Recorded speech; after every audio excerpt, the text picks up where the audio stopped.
to do an open discussion panel here. At the beginning of this discussion, we talked about how Facebook Live is the most commonly listed platform for live video consumption.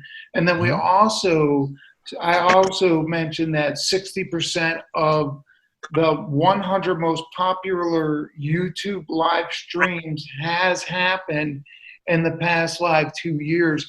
And I want to open this discussion up here. What are the pros and cons you guys have seen from streaming on YouTube to streaming on Facebook or doing Instagram live TV? I know, for those of you who don't know, Steve's a big YouTuber. Steve, do you want to jump into this? Yeah, can you hear me? Yeah. Mm-hmm. Okay. Do you like the lighting here so far? Because is this pretty decent lighting? What I'm doing here? Yeah, no, it looks dark great. here in Atlanta right now. You can't tell. Yeah, my friend just okay. Well, I'm going to do things. Okay. So that's good. So let's talk about the greatest thing about YouTube is that when you have subscribers, I've got like 5,700 subscribers. So when I put something out on YouTube, it goes out to all my subscribers at one time. On Facebook, if you don't want to follow me, then you're not going to get that feed. I only have so many followers down line. On my Steve Harvey fan page, I do have like I think about 4,500 followers. So those people wouldn't get the feed, but for me, YouTube is more of an engaged audience that likes my niche. You know, I'm in the cigar box guitar world, and that's my niche, and people like that thing. So people know pretty much, as long as I'm doing a feed that has cigar box guitars, I do pretty good. The best thing about YouTube is Super Chat. People just go up there right away, and automatically, a lot of people just give like $1 or $2. I don't have to sit there and beg like a lot of people on Facebook. And the great thing about YouTube is that I make my monetization. It doesn't matter if you don't give me a tip. It doesn't matter, because all that keeps adding up to my analytics. Right. So even if you don't give me a dime, at least YouTube Google is sharing money with me every year. Right. I mean, every month, and they give me a payment. I got over 5,000 like February 1st. I don't know if everybody remembers the Super Bowl, YouTube TV. Everything was YouTube TV, and I'm pretty much one of the YouTube TV creators. My video today was not just about me, but it was a new series I'm putting out called Gimme 15, and it's about uproot hootenanny out of the East Coast and JP Soares out of the East Coast. I'm like a filmmaker. YouTube gives a creator that option and supports that. They're going to push that in the algorithms. So I like YouTube a lot more than Facebook. I learned a lot tonight. I want to thank you. Probably the biggest thing is that the restream is going to be better. Probably you're right. A lot of these bars that I'm broadcasting from, like the other day, was a disaster. 8 hours I spent. I'm not going to mention the name of the place, but you're right. That's the problem. You're right. I'm trying to cram all of this stuff. I'm using a Shure MV88 microphone and doing all this, and I'm cramming too much. So, but anyway, I think YouTube is the greatest thing that's happened for a while. But it could change any time. All of a sudden, they could just all of a sudden, you never know. But so far, YouTube's been really good. So, thanks, Steve. So you make you make a great point in that the different audiences, and so where YouTube is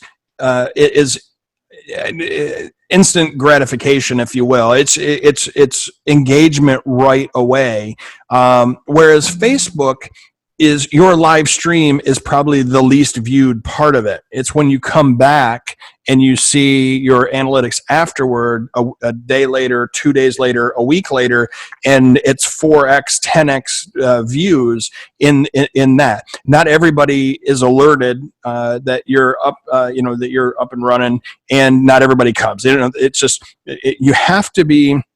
And that goes back to the first part where, being good enough is no longer good enough. You have to be attention grabbing.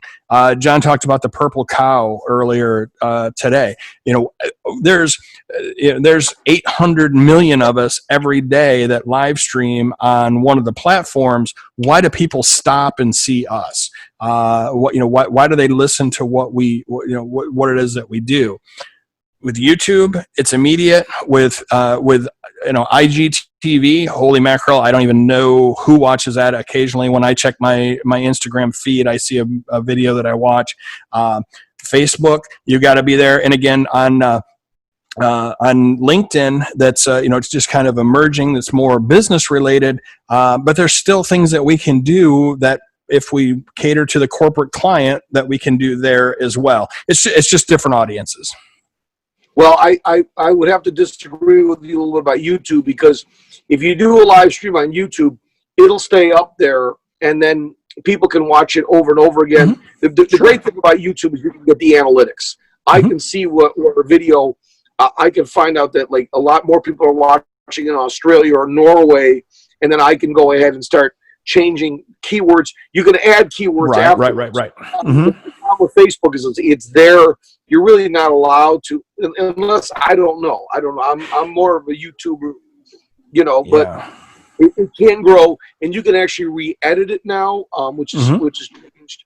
What's going on? Does anybody know what's going on with Instagram? Like, what? No. Chris, Chris, did you have some input, or go ahead? You're muted. Okay. I was really kind of surprised to hear Todd's perspective on that, to tell the truth, because my perspective has always been similar to Steve's. When you're building content on a YouTube channel, typically your next video is going to come up immediately in the recommendations after that if somebody's engaged on your channel, or especially if they're subscribed to your channel. Whereas Facebook Lives seem to have very little in the way of long tail. They quickly disappear. They're hard to find after that. They're like big burst traffic while they're happening and shortly thereafter, but it just drops off really fast. So I was kind of surprised to hear that. No, and maybe I wasn't clear, or maybe I misspoke. No, I don't think that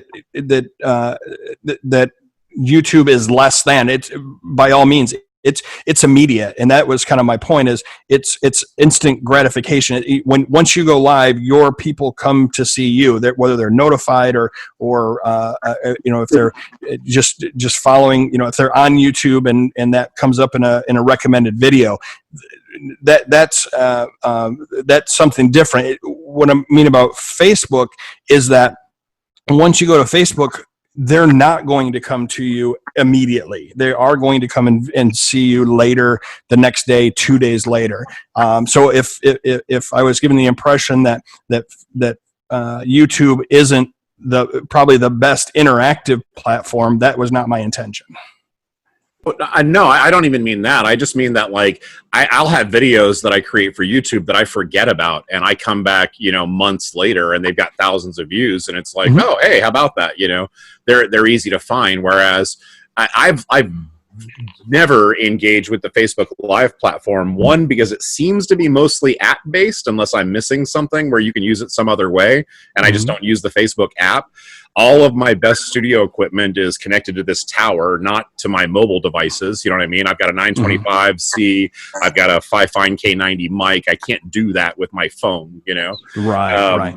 And then, but distinctly, the channel itself is really the biggest difference, in that all of the content that I've created over the last 5 years is readily available and easy to find on YouTube, whereas Facebook Lives just seem to disappear into the noise very quickly, and that's sort of a feature with Facebook, Yeah, no, I would agree with that. To go back to Ryan's his suggestion with OBS, OBS is kind of the delivery mechanism to something like Restream or another multicasting platform. Do both, get it out there to both of them, and so you get through OBS, through some of those the platforms will give you the interaction back. You can actually get real time comments from YouTube, from Facebook, and the other what you send it out to. You can get those real time. And then you have the added benefit of it's stored and and people can come back to it month after month after month. So in OBS, I don't know if Ryan mentioned it, OBS is free. It runs on both Windows and Mac. So that's I actually use that for game streaming. Yeah, and I think it was right before you came in, Chris. We were just saying all of this is from gamers. They brought this technology forward. We're just adapting it for what we do.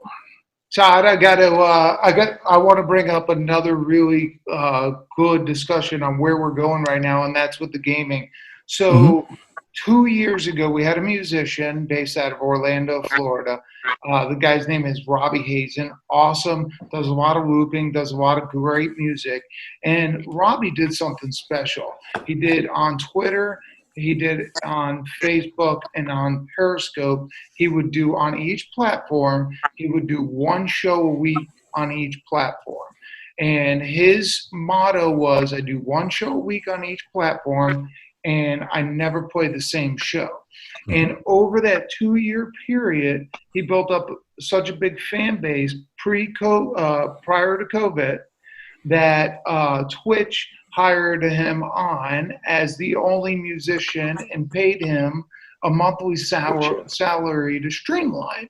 So my question, I want to open up a question to the whole group here. And this was prior to COVID. Robbie streamed once a week, and he never streamed the same show. What do you guys think about not just artists, but public speakers, motivational speakers, artists? What do you think? Do you think it's burnout central when these people are streaming every single day? And so what are your thoughts on, what is everyone's thoughts on that? And how often should we do it on each format? Great question. Go ahead, Ryan. So I've been following the streaming applications for musicians intensely for 6 weeks, like all my undivided attention. And just where I've ended up is I've been paying close attention to Twitch, utilizing it, YouTube and Facebook, and trying to figure out either how to integrate them all or make them work for each other. And a lot of the streamers who seem to be making, good money at it and decide I'm just going to stream for now and this is going to be my living. Correct me if I'm wrong. They seem to be occupying Twitch, but that doesn't mean that YouTube's any less than it. What I've heard from some successful people at it is you use Facebook, you develop YouTube, you develop each one of them and give them all your love, and then you decide where you want to create the funnel. The idea that I've heard a lot of these people with a lot of success say is they build their audience on the other platforms and bring them where they're the most successful and have the most money going. And I've seen how Twitch works, and it's exciting. What I've seen on Twitch. My question is, are they doing more than once a week on each platform?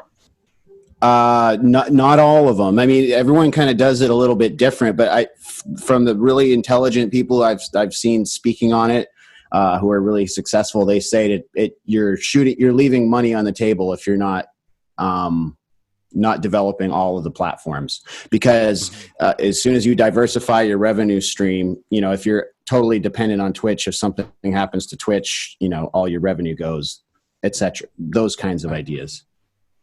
Mm-hmm. Anyone else have any insight onto how often we should stream our content during the week, and any insight into platforms?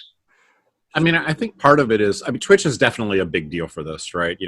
Everybody knows when people think streaming, they think Twitch, Right. My son live streams artwork as he's creating it, It's number 2.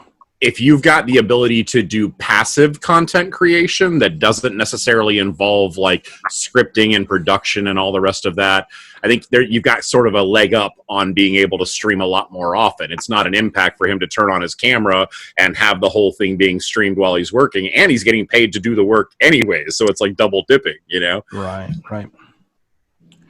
So when you think of the kind of the original YouTube creators. So, and we all know Peter McKinnon, DSLR video shooter, the original Doug Dale. I don't know if you remember him. They were creating short films to deliver to YouTube, and they created a huge following doing that. Live streaming is different in that it's live. It's got all its bumps and warts and hiccups there. So the reason I came on today is I want to up the production value of our live streaming by controlling what we can control, but it still is real life. It still is in real time, and there's some benefit. I don't think kind of in the early days of social media marketing, how many times is too much to post to Facebook? How many times is too much to post to post to LinkedIn? How many times is too much to tweet? That's not so much of a question as how much value can I deliver live in a short amount of period. And the shorter amount of period is how fast those customers, those clients, those fans come back to us. So I don't think there really is necessarily a post once a day or once a week or even once a month. Just do it consistently and bring the value, and your fans are going to come in.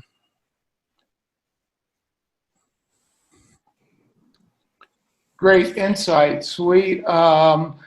So the other thing we talked about is 42% of the U.S. population live streamed content in 2018.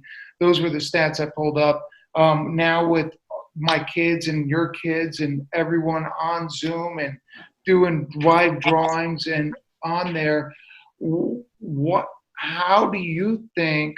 Does anyone have any insight on how we can keep constantly staying fresh on the content the live stream material that we're putting out there?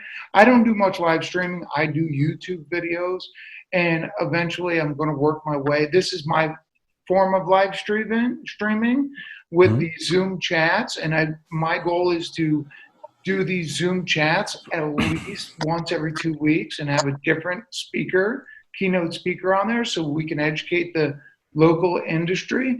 How do we keep our content fresh? I mean, I know that's hypothetically speaking and artistic, and each person's artistic, but what do we want to do to stay ahead of the curve? And I'll leave it open to anyone. I'd like to say, well, I've been trying to do that with some of the different clubs that are reopening. Bird Rock Taco Shack. I played there Saturday. It's a different restaurant.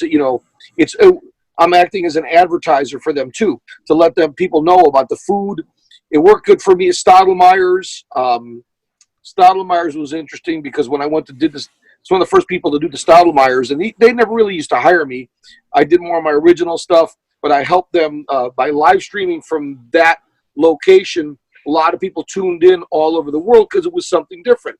Same thing at Harry's last Monday. I was there, or 2 months, but their internet wasn't that good there, so it didn't really come out. But people like to tune in to different locations. Like I want to do a live stream, and I probably will, out of Atlanta, where I'm at right now. I've got some interesting news, and my fan, to keep my fans engaged, they tune into my channel because it's like, oh wow, Steve is live in Atlanta and there's going to be some news about my guitar strings or whatever. I think it's good to change different locations than just be at the same place all the time.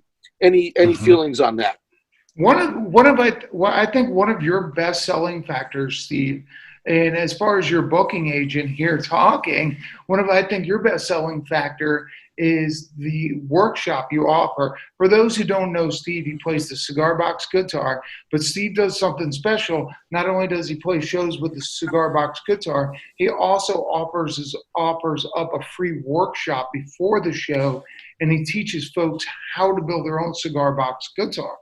So I think that added value of of the workshop of teaching someone is more enticing these days than just getting a live performance. Mhm. But and I respect that. Thank you so much for saying that. But people, I had somebody contact me today talking about me doing it in Columbia.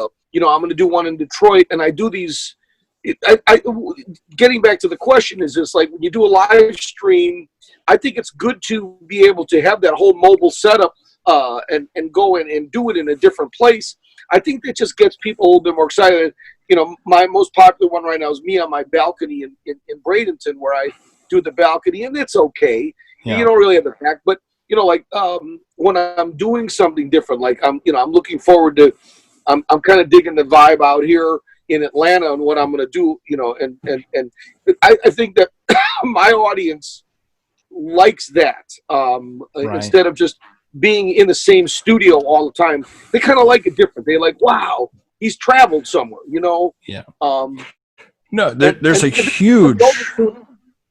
What's that? There's a huge there's a huge appetite for that. When you think of so to go back to the production value, think of This Old House, the Property Brothers, all of the do-it-yourself shows.